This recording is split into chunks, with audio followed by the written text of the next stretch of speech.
Hey guys, I know that most of you have been wondering when I'm going to start working on my cosplay because I've told many of you about it so far.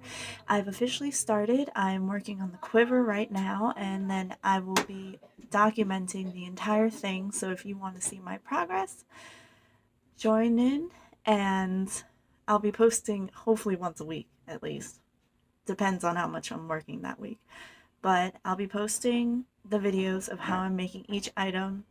It's gonna be done in sections though because I don't have my primer yet, so I can't make them, prime them, paint them, and spray varnish them like right off the bat.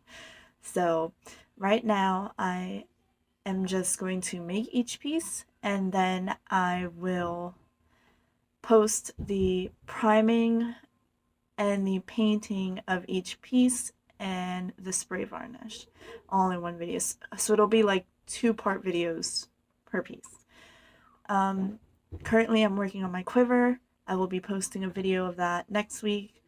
And thank you for, well, thank you in advance if you do wind up joining me through my whole process of making Vixen.